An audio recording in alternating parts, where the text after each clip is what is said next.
Entre todos farem la taula rodona, entre todos haremos la mesa redonda. La segunda intervención es la de... perdó, no veig. La pobresa energètica i la salut, d'en Coque Claret, Consell Cooperatiu també, no?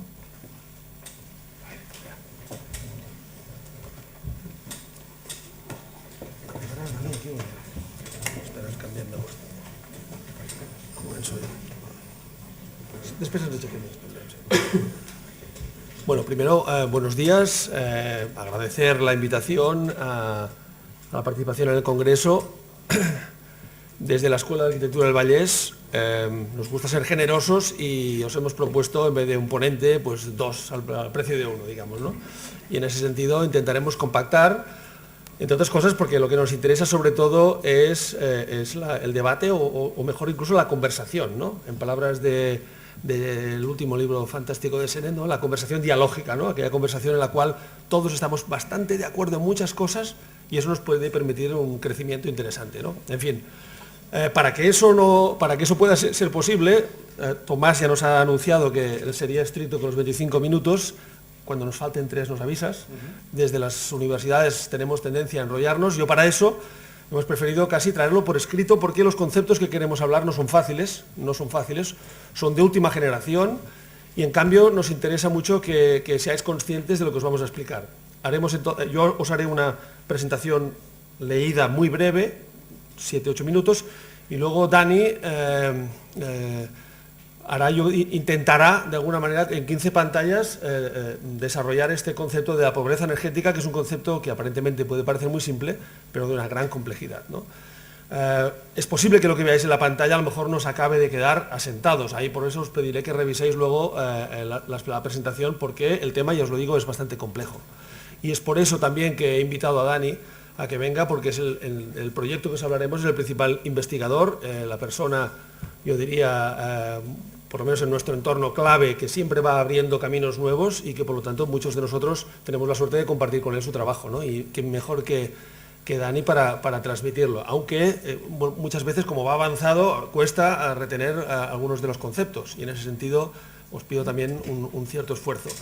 También quiero agradecer aquí, y no está presente, pues a Roger Vila, un valiente alumno de la Escuela Elisava, que ha cursado aparejadores y que se ha atrevido a meterse en este territorio a pesar de que su dirección, digamos, pues creía que esto no era trabajo de aparejadores, ¿no? Que el trabajo de aparejadores solo era como poner ladrillos, vigilar las obras, y se ha atrevido a colaborar con nosotros en un proyecto que está en estos momentos en marcha y que nosotros, en fin, cada día que pasa pensamos que es de importancia más grande y muy alarmante. Hablaremos de cosas un poco duras y por lo tanto, en fin, pero eso no quiere decir que no existan. Voy allá. A través de la presente ponencia, titulada Pobreza energética, salud y eficiencia energética, intentamos acercarnos al complejo concepto de pobreza energética y presentamos los primeros resultados de nuestra investigación que estamos llevando a cabo en el seno del proyecto europeo RELS. Luego explicaré qué es. ¿Cuál es el objetivo? Nuestro objetivo ha sido investigar y profundizar en el concepto de pobreza energética y su relación con la salud de las personas y la eficiencia energética de las viviendas en las que habitan. ¿Qué es pobreza energética? De forma simple podemos definir un lugar en pobreza energética como aquel que no puede permitirse mantener a una temperatura y un confort adecuado a un coste razonable. La definición más ampliamente aceptada de un hogar pobre energéticamente es aquel en que sus habitantes tienen que invertir más del 10% de sus ingresos para condicionarlo a un adecuado nivel de temperatura y confort. Este se fija en 21 grados aproximadamente en la sala de estar y unos 18 grados en las otras habitaciones ocupadas. Esta es una definición muy excesivamente reduccionista, pero puede servir o puede ser útil para introducir el concepto. ¿Cuáles son las causas de la pobreza energética? ¿Por qué es porque es un fenómeno que está aumentando a una velocidad formidable? Cada vez tenemos más pobres energéticos. La pobreza energética es el resultado de la interrelación de 3 factores: ineficiencia energética de la vivienda, coste de la energía y renta familiar. El primero de los asuntos. Tenemos un stock de viviendas ineficiente energéticamente. Durante decenios, nuestro país se ha caracterizado por vivir en un modelo inmobiliario de propiedad que no generaba ningún incentivo que hiciera a los promotores invertir en un parque de viviendas de propiedad eficiente energéticamente. A esta realidad hay que añadir la hipotrofia de un modelo de acceso a la vivienda de alquiler de gestión privada o pública y una burbuja inmobiliaria entre el 1997 y el 2007 que retrasó la transposición de las directivas europeas en eficiencia energética. Todos estos factores han desembocado en un stock de viviendas muy ineficiente, lo que llamamos chatarra energética, como unos 22 millones de viviendas en nuestro país, que no es poca cosa. El precio de la energía, el segundo factor. El incremento del precio de la energía de los últimos años, especialmente de la electricidad, ha hecho que en España se haya disparado el coste de la energía asociada a la vivienda. Y el tercero, que sería la renta familiar. La crisis económica golpea a las familias reduciendo la renta disponible por 3 vías. En la mayoría de casos de forma simultánea, reducción de trabajo, reducción de la remuneración de la hora trabajada e incremento del precio de los servicios públicos y de los impuestos indirectos. ¿Cuál es la evolución reciente de la pobreza energética en nuestro contexto? El aumento sostenido del precio de la energía, la falta de inversión en eficiencia energética y la reducción de rentas han provocado que algunas familias se vean obligadas a recortar su economía doméstica. Cuando decimos algunas, ya entendéis que es un eufemismo, Las vacaciones y el ocio son los primeros gastos prescindibles. Después viene la ropa y un reajuste de la cesta de la compra.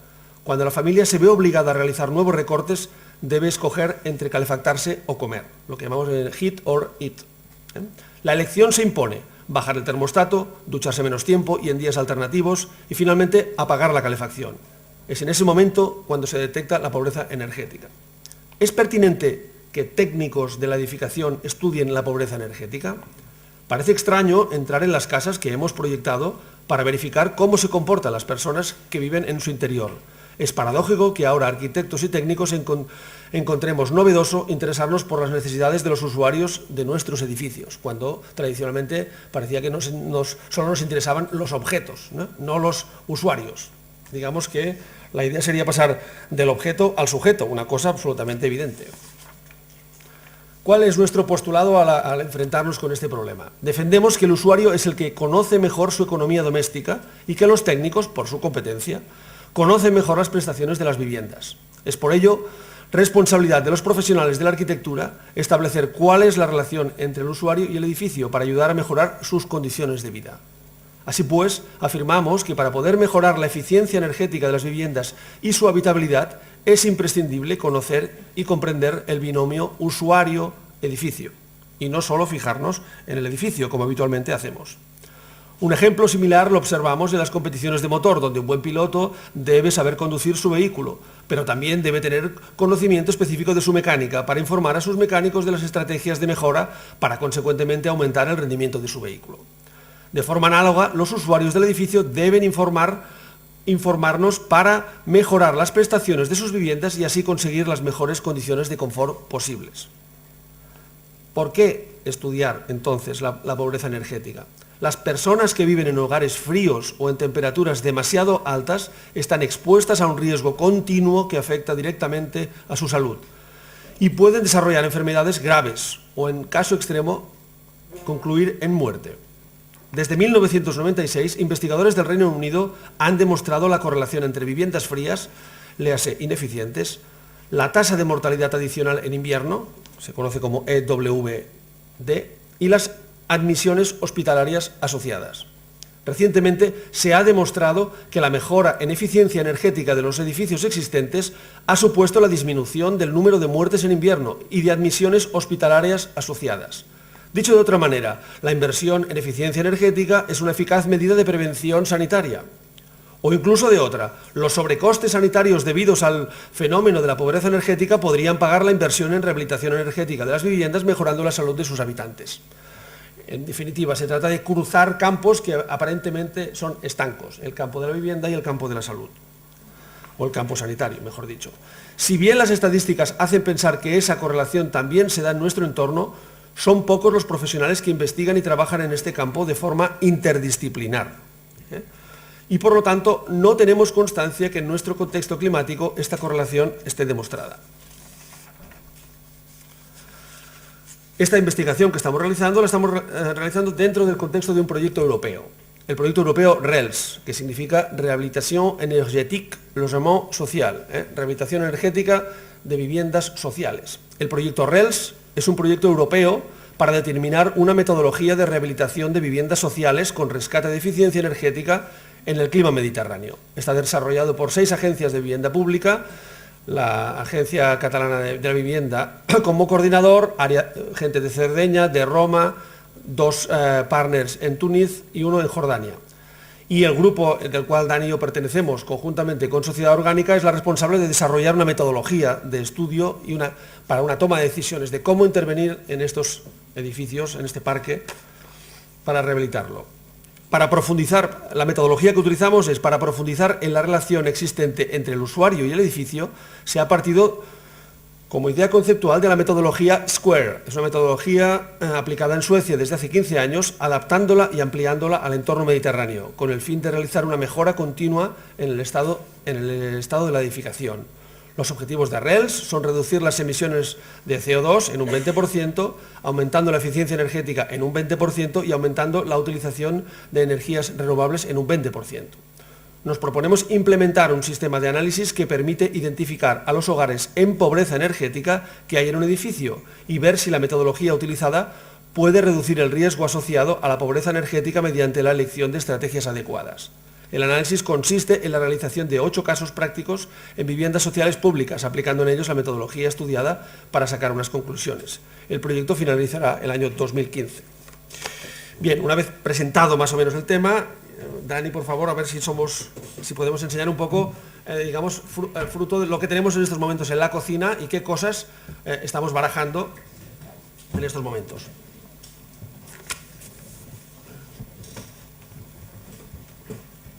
Bueno, esta es la descripción del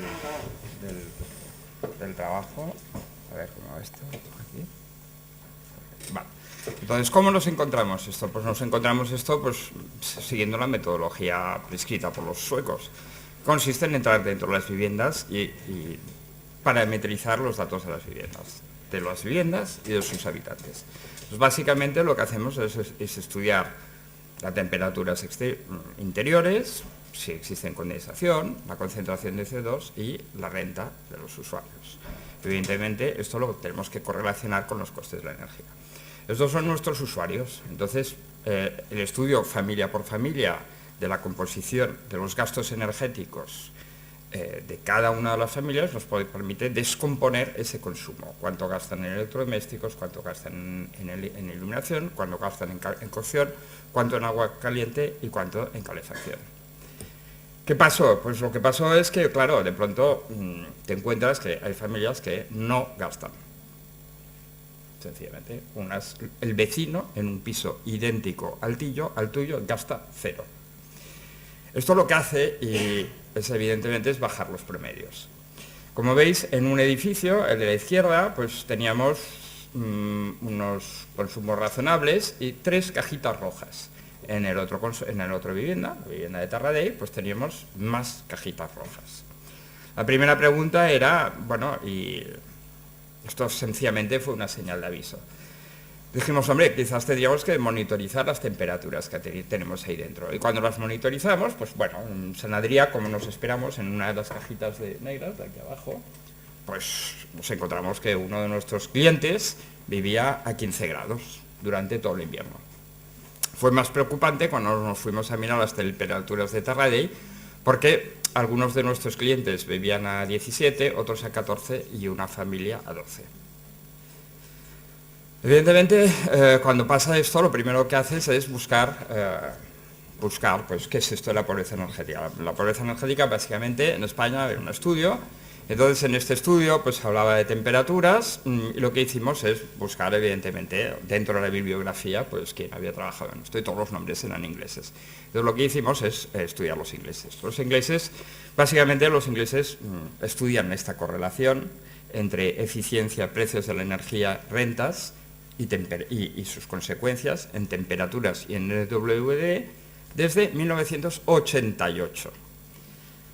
Desde 1988, 6 equipos médicos se pusieron en marcha para estudiar cuáles eran estas correlaciones. Desde el 88 hasta el 94. Hay 7 artículos publicados sobre las causas de la WD. Las causas de la WD, puedo daros una charla sobre cómo funcionan las plaquetas, cómo se mueve la sangre en el cuerpo, hacia dónde se concentra y por qué, evidentemente, cuanto más rígidas son las arterias, se vuelven las arterias, pues se multiplica el riesgo. Es una cuestión prácticamente física. Si tú tienes buena salud, no tendrás riesgo. Si no tienes buena salud, con el tiempo tus arterias son más rígidas y por lo tanto el riesgo se va multiplicando mucho. Pues una persona de menos de 44 años en buena salud tiene un riesgo del 1%, una persona muy anciana tiene un riesgo 30 veces superior. ¿Qué hicieron? Hicieron un estudio en la región de Londres, son 7 millones de habitantes, más o menos Cataluña. La EWD, bueno, una primera buena noticia, estaba bajando. La EWD para toda Inglaterra ha bajado de 41.200 muertos a 39.000 y pico. El 5% en 30 años. Está bajando lentamente. Pero lo que hay que tener en cuenta es que cuando se habla de que la tasa media de mortalidad adicional, que se coge una media de 4 meses, esos 4 meses es una media. Es decir, los días que hace frío, pues en urgencias, en vez de entrar, que estos son los datos para la ciudad de Londres, en vez de entrar 150, pues entran 250. Por lo tanto, los hospitales, cuando llega el mes de enero, pues tienen un problema. Lo que está también bastante claro es que, digamos que ante esto, la pregunta era, ¿qué factores causan el incremento de estos picos de WD? Aquí hay varios factores, pasaré por encima. Digamos que la localización geográfica tiene una correlación baja. Esto, evidentemente, lo que se tradujo en paralelo con un estudio de Keating, que lo que hicieron es contrastar la mortalidad adicional de invierno en toda Europa. Entonces, bueno, digamos que ya se barruntaba, pero Escandinavia tiene un 11%, en ese momento Inglaterra tenía un 20%, ahora ha bajado al 18,8%, venía de un 22,9% y nosotros estamos al 21%. Los griegos están peor. ¿Cómo se inicia la WD? La WD, en el gráfico de la izquierda, la mortalidad se dispara respecto al mínimo basal de los 8 meses templados, se dispara a partir de 19,5 grados hacia abajo. Un gradito menos, 2,8% más de riesgo. A medida que que la línea se va moviendo... Sí. Sí, vale. A medida que nos vamos moviendo hacia el frío, lo que pasa es que el gradiente de temperatura nos alejamos de esa temperatura mínima de la WO. La WO dice el mínimo de temperatura es el 18 grados y el máximo es 24. Entonces, por defecto, se tomó como temperatura medio confort los 21 grados. Esto es una media que no tiene ningún razonamiento científico. Se ha buscado y estos 21 grados son una convención. No hay ninguna argumentación médica para decir que la gente a 21 grados se muere menos que a 20 o incluso a 19,5. Lo que sí que está claro es que cuando bajas de los 18 a los 16, empiezan especialmente las enfermedades respiratorias y de 16 hacia abajo se disparan las enfermedades respiratorias. Y las que se disparan son las cardiovasculares de 12 hacia abajo. Una enfermedad respiratoria desde que se declara hasta que se produce la admisión son 9 días. Y una enfermedad cardiovascular, desde que se declara hasta que se entra en el hospital, son 2 días. Lo que se ha intentado determinar es cuál es la correlación entre EWD, la muerte, y admisiones. Es decir, ¿cuánto cuesta esto? ¿Cuál es el riesgo? Lo normal es que sean 8,2. 8,2 internalizaciones, un evento fatal. Parece que, yo me he estado mirando un poco por Cataluña, parece que estamos un poco mejor, o sea, el sistema sanitario funciona bien, porque así por encima me salían como 14, pero tampoco quiero decirlo porque lo tengo que verificar. Factores de riesgo son exponenciales con la edad.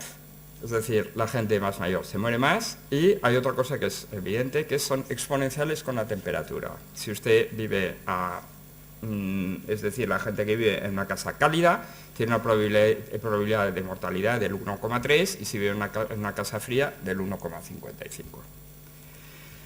¿Qué pasó? Los ingleses estudiaron esto a partir de este artículo, en 1996, Cold Comfort, y entonces, como sabían que la cosa iba bien, estaba bajando la EWD, pues hicieron una ley en el 2000, la WECA. El objetivo de la WECA era que en el 2016 la EWD fuese 0. Y las cosas iban bien, estaban bajando los pobres energéticos. El problema es que se hizo una simplificación del número. Brenda Borman, que era la señora que había, la científica que había hecho y creado el proxy a la determinación de la temperatura interior de la vivienda, adoptó un proxy que era la persona que dedica el doble de la media de la energía para Inglaterra, y especialmente si está en los 3 últimos grupos de menos ingresos de los 10 grupos de ingresos, está en riesgo de pobreza energética. Y en esos años, ese riesgo, la relación ingresos-coste de la energía era de 10%. Entonces, por defecto, se cogió simplificando esa medida del 10%. Y lo que pasó es que la ley se inscribió el 10% y en el 2004 las estadísticas de pobreza energética se empezaron a disparar. ¿Por qué? Porque habían bajado las rentas, había subido el precio de la energía y por lo tanto se disparó la pobreza energética. La buena noticia es que durante estos 5 años no se ha disparado la EWD, pero nadie puede poner la mano en el fuego. Estos son los ingleses, estos somos nosotros, estos son estadísticas de Eurostat, por lo tanto sería razonable que aquí estuviese pasando lo mismo. Yo no tengo constancia de que esto se haya demostrado con artículos científicos. Ante esta realidad, lo que han hecho los ingleses es cambiar de indicador. Ya el 10% no va.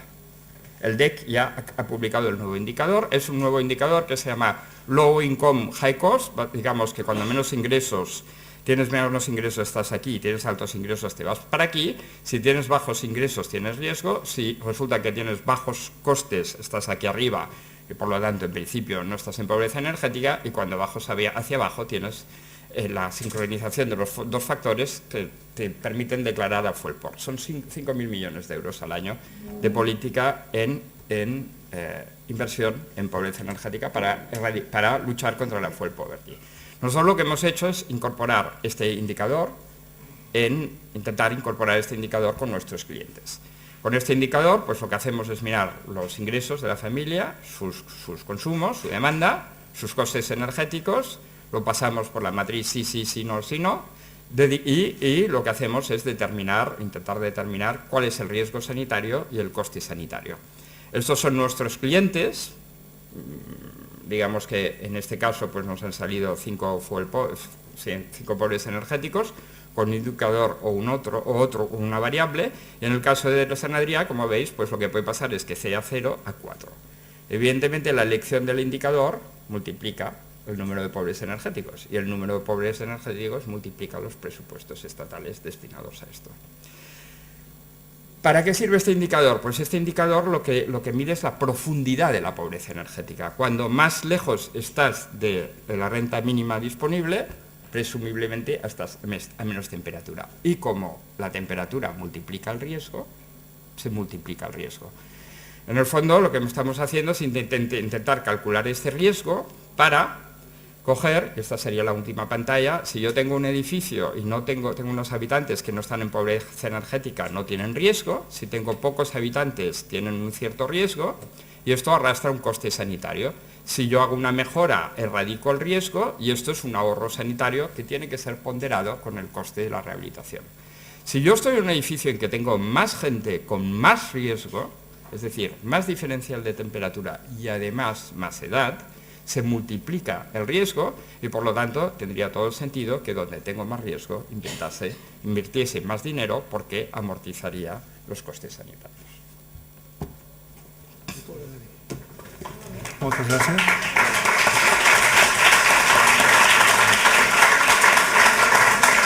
Creo que sin duda esta parte de la ponencia suscitará bastantes preguntas en la parte final. Y finalmente el último de los ponentes de la mesa hablará sobre indicadores para un modelo de cambio, David Campos.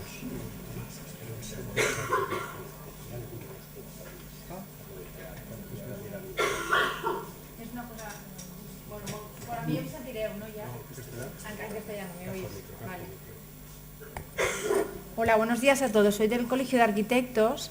Parece ser que han habido unos robatorios en vosotros. Por favor, dos cosas. Uno, ahora vendrá un vigilante que estará aquí durante todo el día con vosotros en la sala acompañando. Y cualquier persona que haya visto algo, por favor, si sois tan amables de comunicarnos y decírnoslo, porque intentaremos pasar los datos a la policía. La policía también está avisada, ¿de acuerdo? Todo lo que... Entonces, y otra cosa, tener mucho cuidado ahora con vuestras propias pertenencias, aunque vendrá esta persona que estará aquí, está a punto de llegar, uniformado, es de ISS, llegará y estará todo, os acompañarán todo, hasta que se acabe la jornada de hoy, ¿de acuerdo? Y sobre todo si tenéis algo, nos lo comunicáis, a mí o a David, que está aquí, ¿de acuerdo? Gracias, vaya bien.